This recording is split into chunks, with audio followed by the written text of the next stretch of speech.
Imagine standing in a room full of people who plotted your downfall, and instead of screaming, your silence makes them tremble. The Queen Naomi has finally faced the elders of the land of the Golden Crown in the presence of the Golden King. But why are the elders falling on their faces? What did she say that turned their pride into pure terror?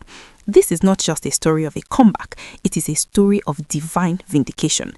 A short prayer for my Crown Gist friends and families. May every secret plan meant to disgrace you be turned into a platform for your public honor. May your silence speak louder than the lies of your enemies. Amen. Welcome to Crown Gist. If you love the realest updates and the deepest secrets, you are home. Before we move, I beg, if you never subscribe, hit that button now and join the family for more exclusive gist. The atmosphere inside the palace of the land of the Golden Crown was heavy, thick enough to be cut with a knife. This was not the usual palace hustle and bustle, no. This was a day of reckoning. The sun was setting, casting long golden shadows across the courtyard, but inside the inner chamber, it felt like the middle of a cold night. The Golden King sat upon his throne, his eyes glowing with a mixture of pain and authority. He didn't say much, but his hand was steady as he pointed toward one person, Queen Naomi. Around the room, the elders of the land of the Golden Crown were gathered. These were men who usually walked with their chests out, men whose words were law in the land. But today, they looked like broken branches. Some could not even lift their heads to look at the throne. Others were already on their knees, their expensive traditional robes gathering dust as they pressed their foreheads to the floor. The wahala they had stirred was finally catching up with them. For months, the palace had been a battlefield of whispers. There were secret meetings held in the dead of night where plans were made to isolate Queen Naomi. They tried to paint her as the enemy of the throne. They told the Golden King that she was stubborn, that she was prideful, and that she didn't respect the ancient ways of the land of the Golden Crown. They tried to rewrite her story while she was busy trusting God to write her destiny.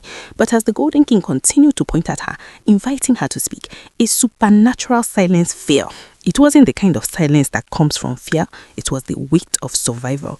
Queen Naomi stood there, calm but firm.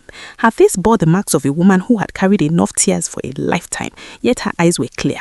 She wasn't there to beg, she wasn't there to shout, she was there to stand in her truth. She looked at the elders, men who saw her as a threat to their influence. She remembered how they looked at her during the trials, how they spoke down on her in those closed-door meetings. Yet she didn't come with insults. Her voice was steady as she began to speak, and every word felt like a hammer hitting a nail. She said, I hold nothing against them. I am just grateful to God for honoring and vindicating me.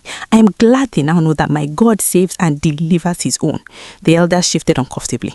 You see, when the conspiracy was being formed, Queen Naomi was not in the room. When the lies were being polished to look like truth, she wasn't consulted. She told the room cleanly that she knew about the night they sat in secret to destroy her name. She spoke about the pain of watching people she once respected turn into her chief accusers.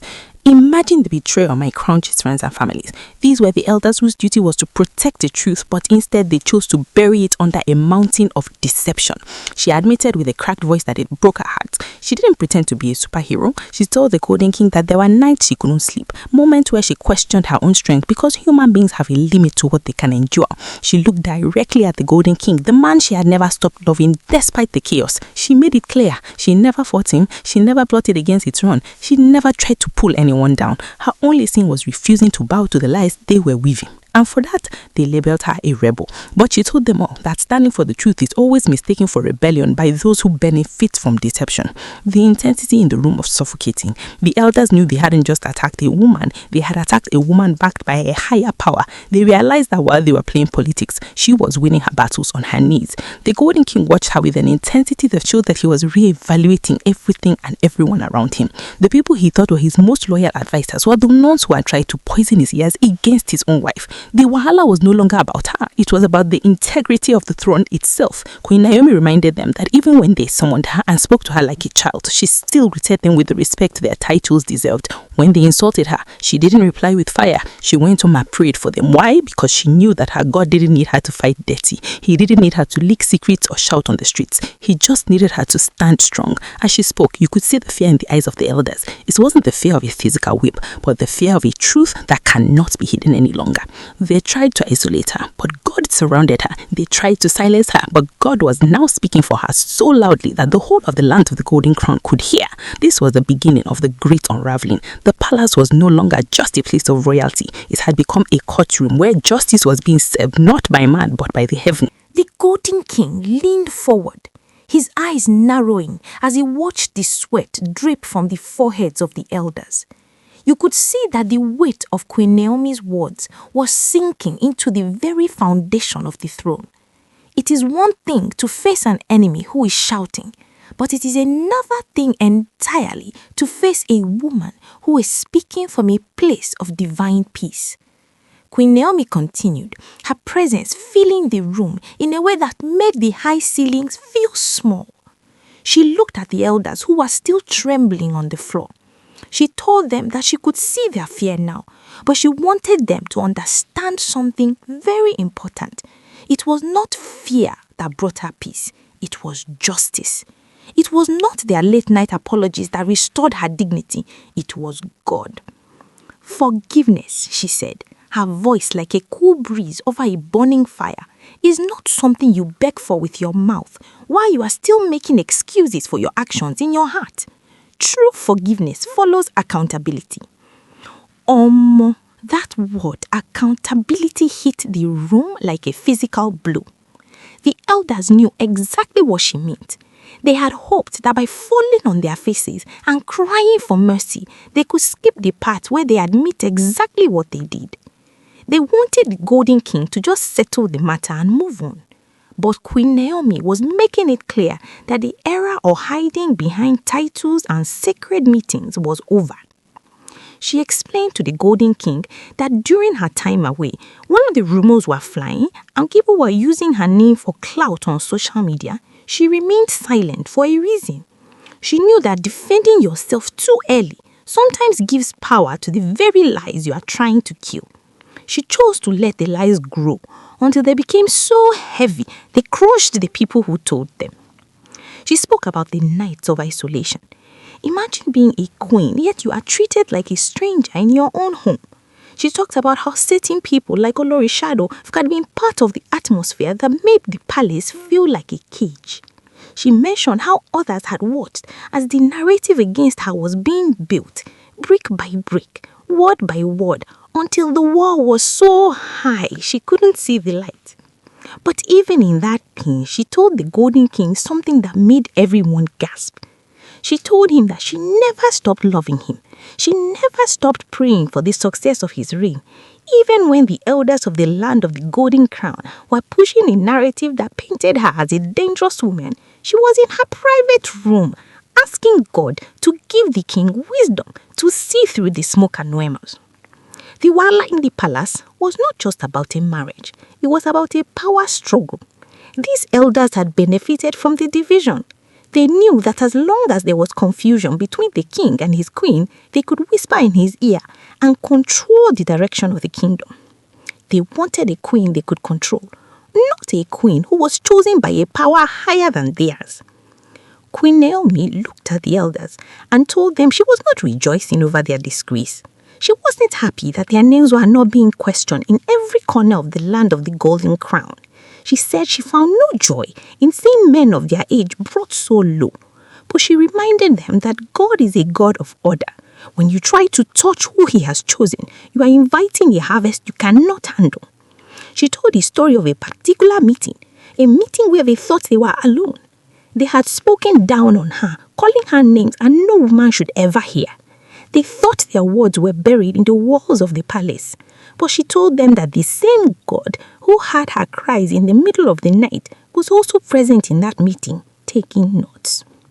The intensity was rising. You could see some of the elders trying to speak, their lips quivering, but no word came out. How do you argue with someone who knows your secrets but isn't using them to destroy you? How do you fight a woman who has already forgiven you but refuses to let you lie to yourself anymore? She made it clear that she wasn't in a hurry for anything. She wasn't rushing to take back a position or to prove a point to the world. She said she knew that everything was finding its natural equilibrium.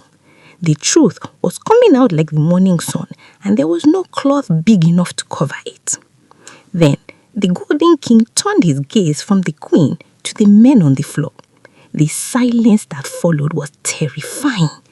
It was the silence of the king who realized that the wolves were not at the gate. They were sitting at his table, wearing the robes of advisors. He looked at Queen Naomi, seeing her not just as his wife, but as the one person who was still true when the world was trying to pull the throne apart. She told them plainly, "I am standing here today, not because I am powerful, but because God decided to show that no council, no title, and no sacred meeting can erase someone who he has chosen. I am indeed chosen." The room was spinning for those elders. They had tried to isolate her, but it was they who ended up alone. They tried to disgrace her publicly, but God was now honoring her openly in the very place they tried to kick her out of. The vindication was so loud that even those who hated her had no choice but to bow their heads. As Queen Naomi stood there, the weight of her words began to peel back layers of deception that had been hidden for years. She looked at the elders of the land of the Golden Crown and reminded them of the time they tried to silence her voice permanently. She wasn't just talking about her absence from the palace, she was talking about the psychological war they waged against her soul. She shared how heavy it felt to be betrayed by those whose sacred duty was to protect the truth, not bury it. She looked at the floor where they lay and told them that she remembered the day she couldn't eat, not because she was fasting, but because the bitterness of their lives was too much to swallow. She admitted that there were moments she questioned her own sanity, not because she had done anything wrong, but because when 100 people tell the same lie, the truth starts to feel like a stranger.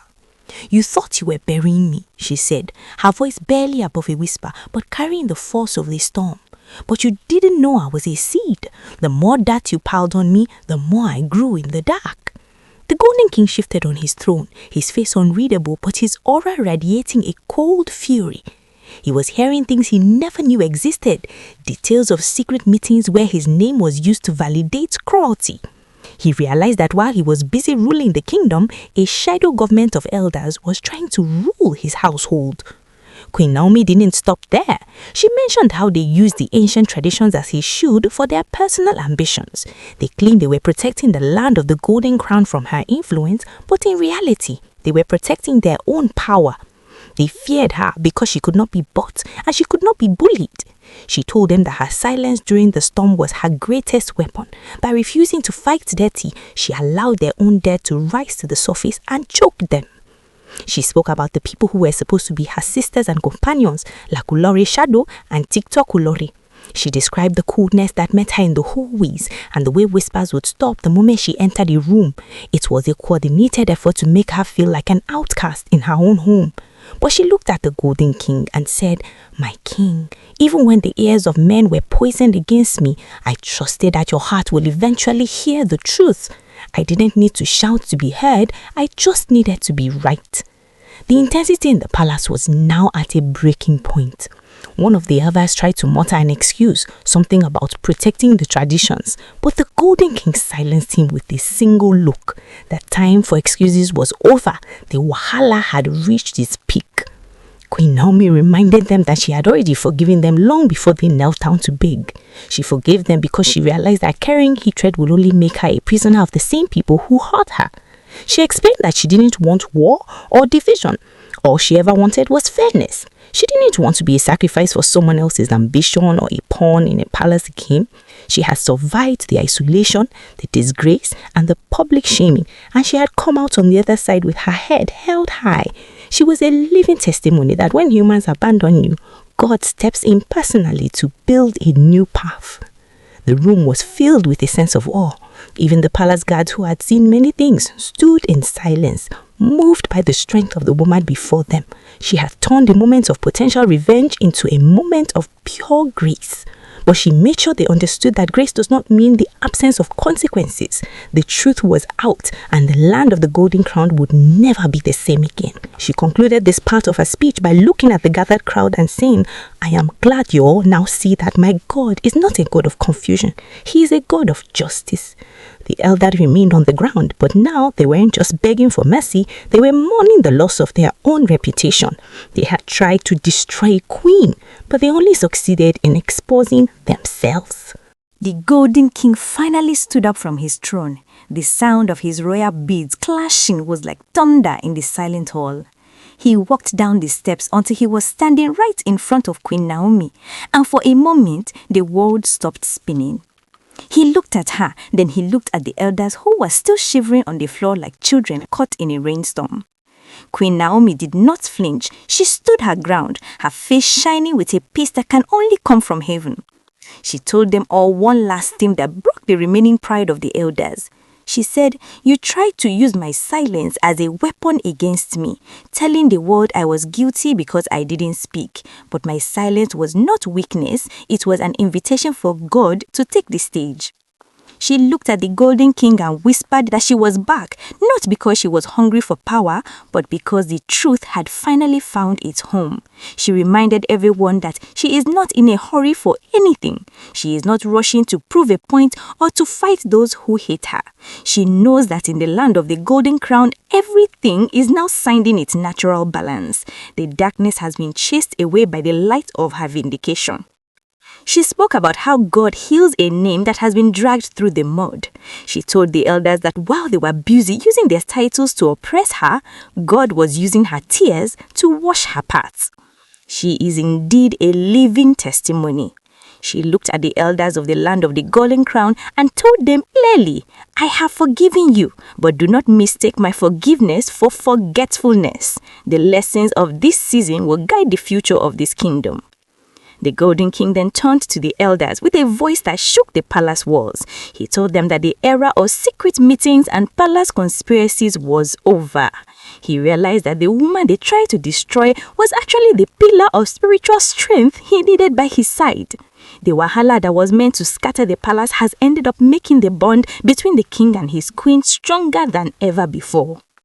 Queen Naomi ended her speech by thanking God for honoring her openly in the same place where she was disgraced secretly. She is back in the life of the Golden King, and her presence is like a fresh wind blowing through the land of the Golden Crown. The elders had no choice but to accept that no amount of human planning can stop a woman whom God has chosen.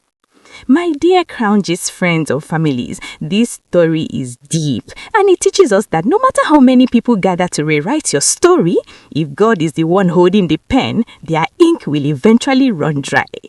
However, we must remember that all these details we have shared are currently based on rumors and alleged reports making the rounds on social media. As of now, these are unverified information and should not be taken as absolute facts. We are only bringing you the spicy gist that is being discussed in the digital streets. We will continue to monitor the situation and bring you any official updates as they come. What do you think about Queen Naomi's final words to the elders? Do you think the Golden King should punish them or just let them go? Drop your comments below, let's discuss. Don't forget to like this video and share it with your friends. If you want to stay updated on the next move in the land of the Golden Crown, make sure you are subscribed to Crown Gist.